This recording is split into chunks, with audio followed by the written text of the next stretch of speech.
Good evening, you're watching NDTV Profit and I'm Sanjana. Today we're discussing something extremely significant, something that NDTV Profit has been tracking since the very beginning.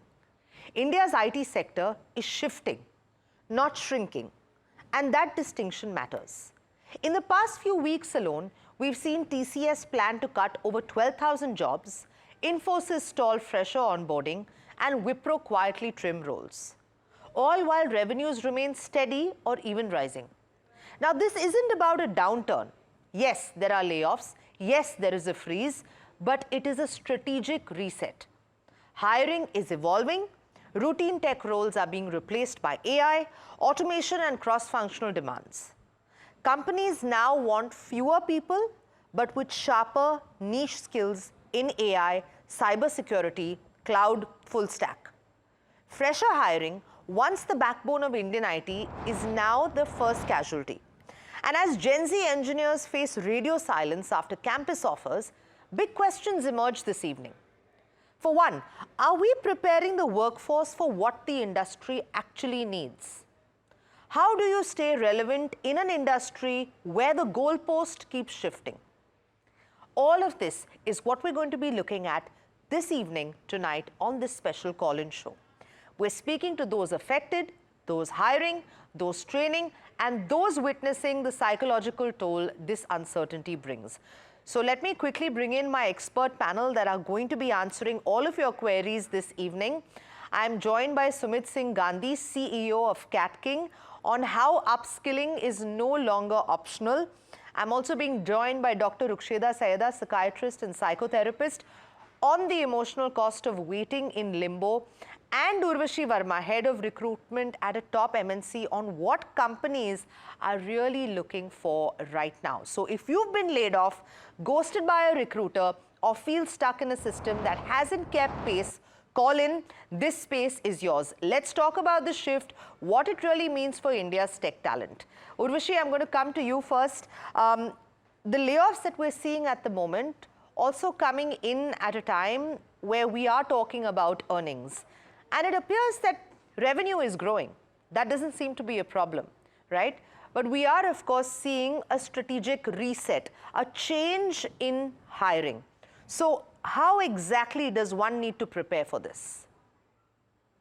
So definitely the recent layoffs at multiple companies is disappointing and raising a lot of stress in the talent pool.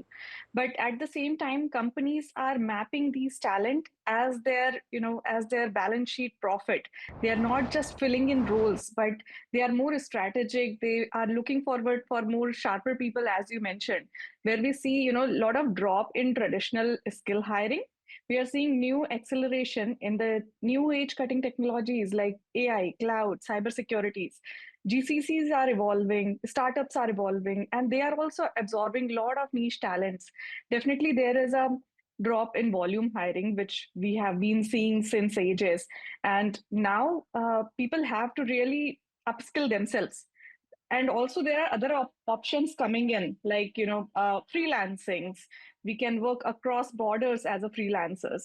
So there are a lot of new kind of roles, job opportunities are also coming in. People need to proactively invest in their reskilling, become more sharper, adopt new things, what is happening in the industry. There are a lot many online courses available. Universities needs to reshuffle their curriculum and bring in new things what people are looking forward, organizations are looking forward now. I see government also running many programs like Skill India, NASCOM Future Skills. So definitely talent has to adopt those skills to be future ready, be resilient. Instead of going into anxiety or stress, we need to make sure that how we are safeguarding our roles, how we are safeguarding ourselves by adopting new skills. And we don't have to be very worried about those things. There are definitely new opportunities coming in. Okay, Sumit, are our colleges preparing students for yesterday's jobs in tomorrow's world? That's a tough question. Being honest and candid, all the IITs and NITs have started including AI in their final semesters, and there are some schools in which there is engineering of AI also plugged in. But the people who are into the core branchings like mechanical, civil, or mining, or metallurgy, I think they're far off from these technologies. Yes, you guys can pick up some of the optional subjects in your day-to-day pedagogy, but they are still far. When it comes to management education, many of the business schools like IIMs, my schools, SPJ in Bombay, Excel Jamshedpur, have also included AI, generative AI. But the problem is, right now, if you look at the statistics in the US Wall Street Journal report, there's an unemployment rate of nearly 4%, but the fresher unemployment rate is nearly 6%. And if you look at Microsoft, they have openly said, Satya Nadella, that 30% of the code is going to be written by AI. So JP Morgan said that all their BPO operations, nearly 20% of their workforce is already being done. So TCS has already laid off, I mean, nearly 12,000 plus employees. Nobody was accepting this fact past 2.5 years, and all the CEOs were hiding it out. Oh, we're going to make it productivity. There's not going to be job losses. But this is the time when we can see this trend is just starting it up. And schools, colleges, being honest, the technology is changing at such a faster pace. First time ever in the history of mankind, the technology is getting expensive over a period of time. Hardware is getting expensive. A same mobile phone which was using some chips are now getting more and more expensive. If you talk about Nvidia, the company has added $100 billion more added extra advantage revenues to them. So things are changing. Even in the schools, they have to be, very much synced up with the industry. If they are teaching generative AI, now we're talking about agentive AI. Agentive AI is like combination of many generative AI. So say, for example, if you're teaching a student prompt engineering, they're going to be using learning how to use the AI. But the jobs of prompt engineering are also getting redundant. And now the things are, can you use this enterprise architecture in your day-to-day living, and how AI can be used for healthcare? So colleges are still there, but there's a long, long way to go because the technology is changing. If a student is learning LLMs, gone are the day for LLMs, and then you need to move to the next one. And LLMs needed a lot of infrastructure. Anybody who knew machine learning was a god like 6 months or 1 year back, but now it's changing again. So long answer to your short question, answer is no. Any school which is incorporating Google AI as a part of the thesis, or picking up courses like Microsoft AI for beginners or IBM AI engineering product in their curriculum. IBM is setting up labs in various schools in IITs and NITs. Okay. But there's a long way to go, being honest. Okay. Thanks for that very honest, brutally honest answer, Sumit. I think that's also something that potentially we all need to hear, that maybe what is happening right now is the tip of a very large iceberg. And I would just request all the panelists to keep it short now, because we're going to get into the queries. But before I do that, Dr. Ruksheda, are we overlooking the very silent but very, very significant psychological toll of these layoffs, these impending layoffs? Thank you so much for that question, because it's very, very important. We know globally, but especially in India, that loss of job, loss of employment, problems at the workplace is the top 5 reasons for psychological disorders, but also one of the top 5 reasons for suicidality and suicide and deaths by suicide. And we know that there is an alarming rate or increase in the rate of suicide in younger age groups from 14-year-old to 35-year-old.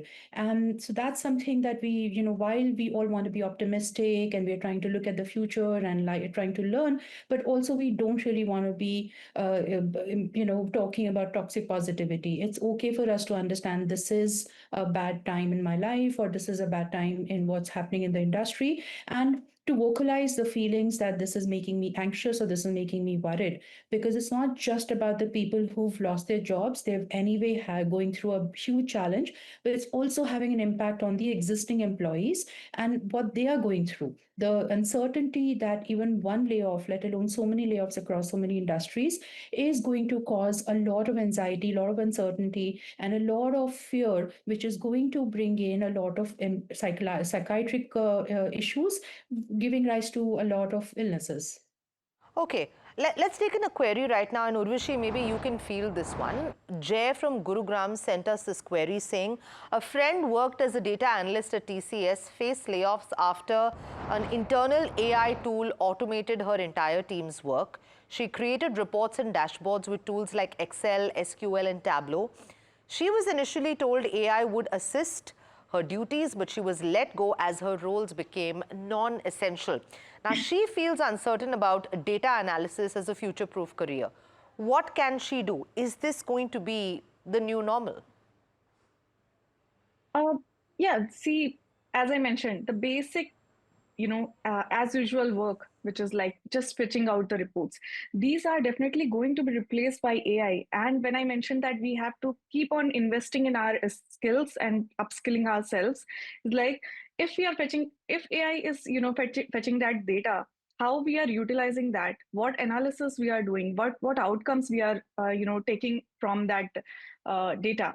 Definitely, AI can suggest some data, but how you can customize it as per your organization's need, as per your current customers' need, that a human only can intervene in AI and then prepare it more efficient. But general BAU is definitely going to be replaced by AI. And I'm reiterating again, we have to make sure that we are upskilling ourselves. We have to be a niche talent in the organization, a replaceable talent in the organization to make our jobs safe. Regular Okay. works will be replaced, but innovations can never be replaced. Okay, all right. Let's actually take another question and another query that has come in this time. I think we have Gaurav from Delhi. Sumit, maybe you'd like to take this one. He says, with companies rapidly cutting jobs and using AI for cost savings, what does the future hold for tech careers after layoffs? And what should professionals do to stay relevant amid AI disruption?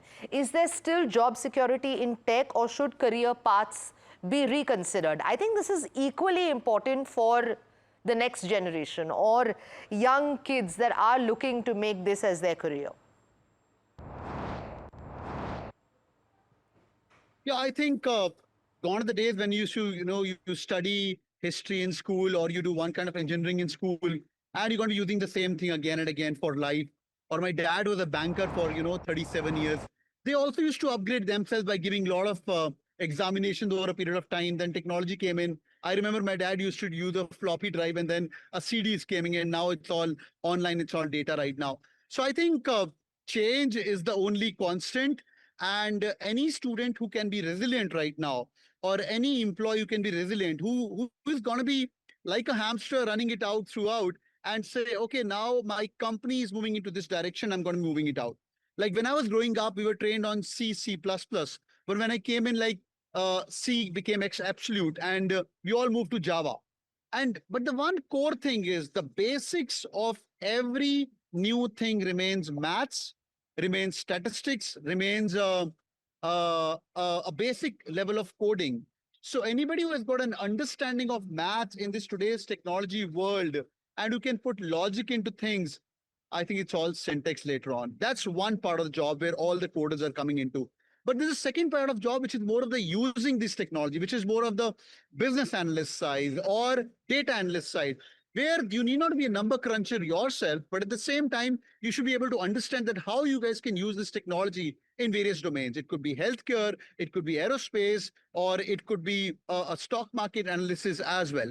So anybody who's going to be learning new things over a period of time, getting certifications. I run a YouTube channel. I always tell to all the students, every 3 months, there's a new technology being coming up. You need not love them, but your liking or penchant towards that new technology should always be there in whatever field you are in life because things are changing. I had respect for the companies earlier where, we all used to say like, oh, banking job is the most secure job. Right now, there is no secure job. Everybody is playing on razor thin margin. And every company like TCS or Wipro or Infosys who are working with the US companies, because we are a servicing nation, they are developing and working on very thin margins. I worked in General Electric, one of the world's 6th largest company, and where TCS was my client.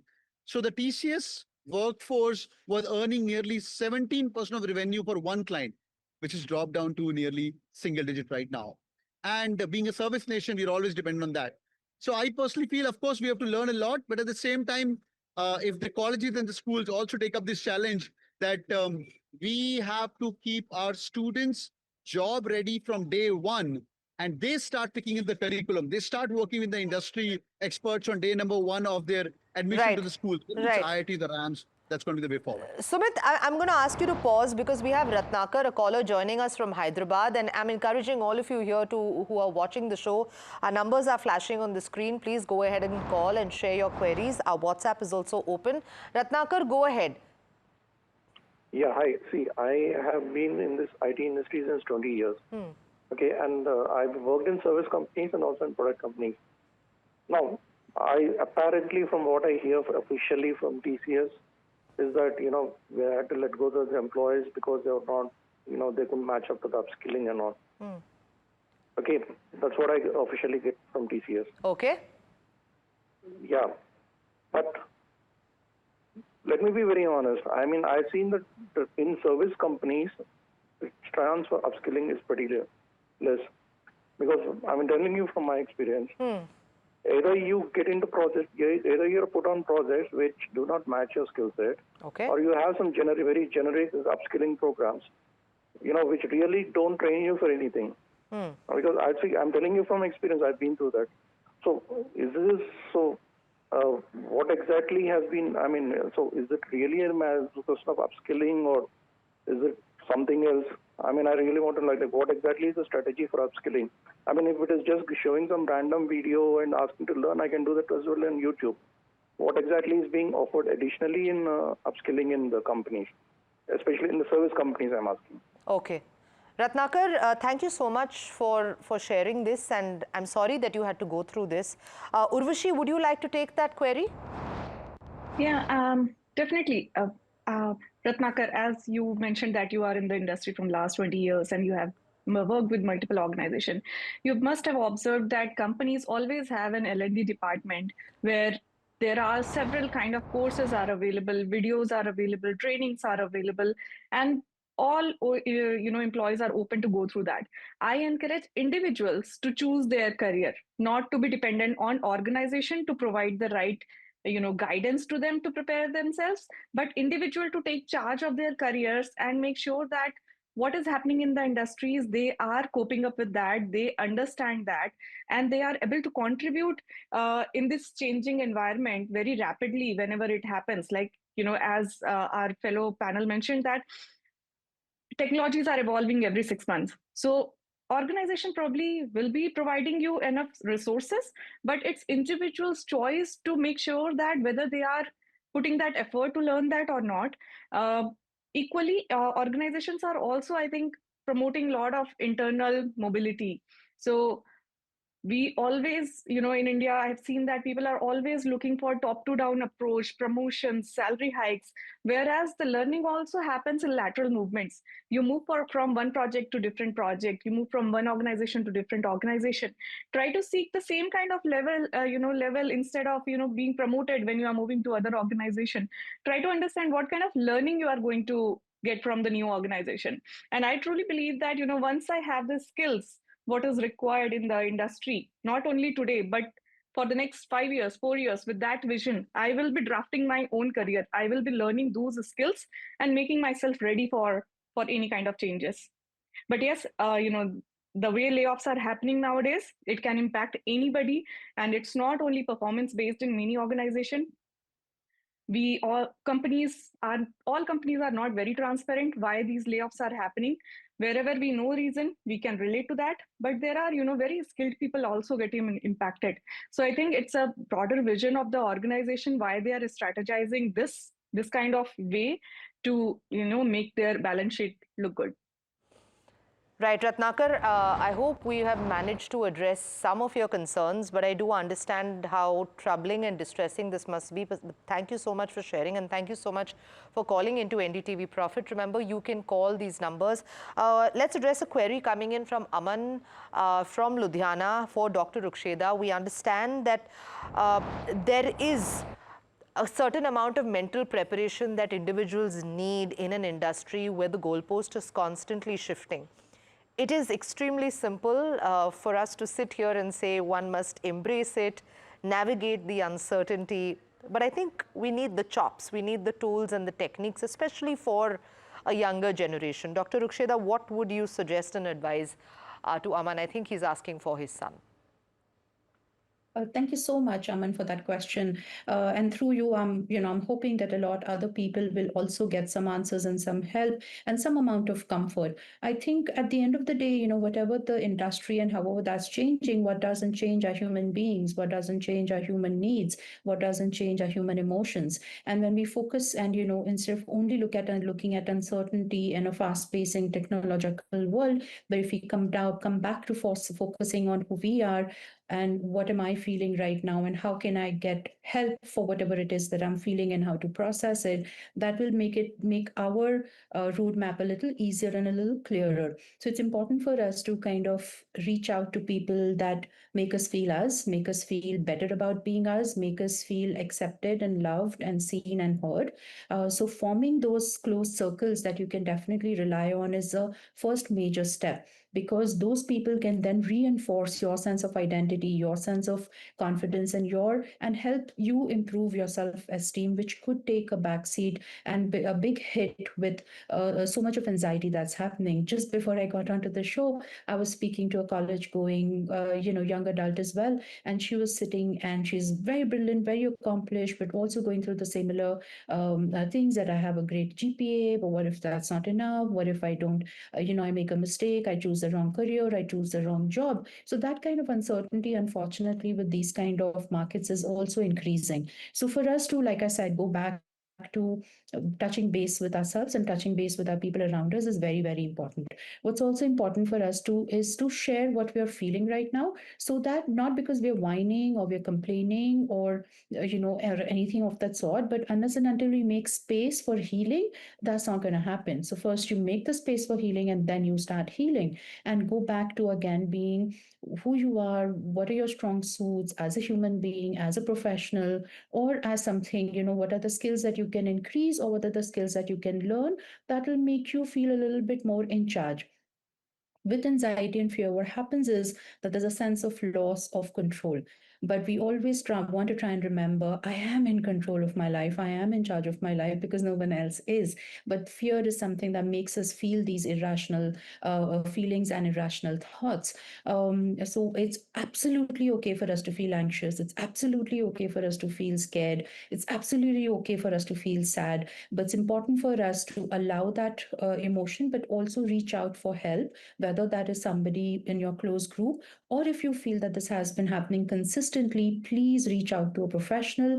If your company is good, has a good mental health policy, then great, you can reach out to somebody there. And we do know that every educational institute is also supposed to have on-campus help for people. So if you have a child or a young person that you know who's currently even a student and studying, please reach out to the campus mental health services that they provide, whether that's a counselor or a psychiatrist. And if you already have a pre-existing condition, don't miss your follow-up sessions, because that will again help you to kind of continue to take care of yourself.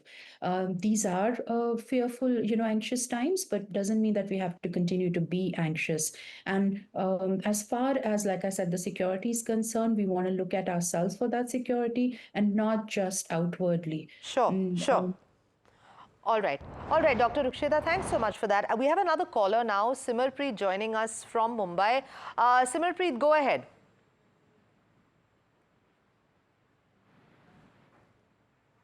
Simarpreet, can you hear us? Yes, we can. Hi. Hi. Go ahead. Yes, please ask your question. Yeah, so I just wanted to check that are there any government policies or protection programs for employees which define the fact that for the next 6 months or 8 months, is there any leverage of salary to be given to employees as they've been laid off without any performance issues, but just due to a technological advancement? So Okay. how do employees get protected? Because now there's suddenly so much mass unemployment, and how do we run our homes for the next few, all my friends which are affected by this? Sure, valid question. Urvashi, would you like to take that?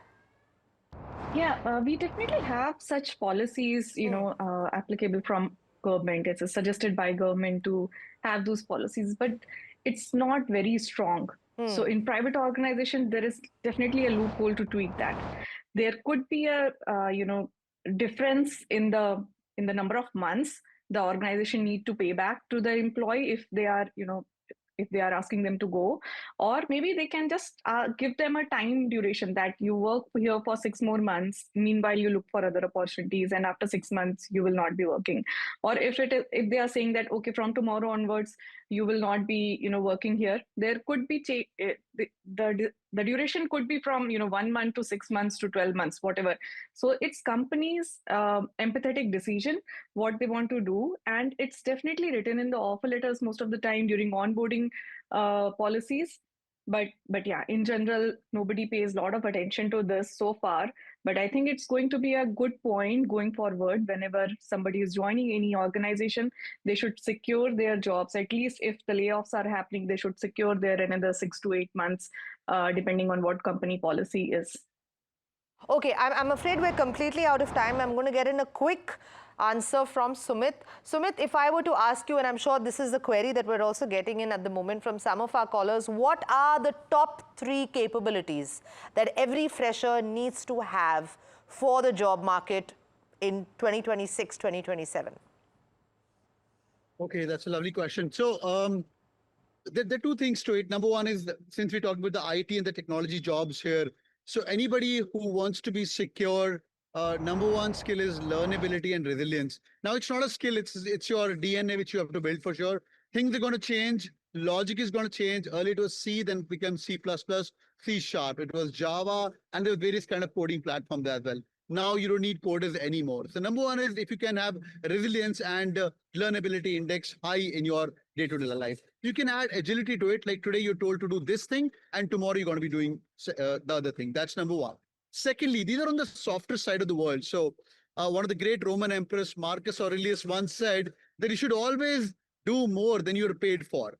So if you can have that skill in your day-to-day life, you'll see why there is a job loss, because the CEO or the boss who's looking for a better, healthier, greener balance sheet is looking to get things done more from you. Is it toxic or not? That's the other thing. But right now we talk about saving the jobs. Right. And if you see why your point number 2, why generative AI is going to be obsolete soon, and we're going to talk about agentic AI, because a generative AI, you are actually telling somebody, hey, can you write me a web article which I can post on the website? Right. Where the agentic AI is a combination of much more agents. So this is going to guesswork on what kind of agent, what kind of article you want to write today. It's going to publish it. It's going to SEO it. So 3 people's work is going to be done by 2 people. So do more than what you're doing. Number 3, and the last one is a good mathematical and analytical bent of mind is required. Okay. HR is changed with HR tech. Wealth is changed with wealth tech. In religion, we talk about religion tech right now.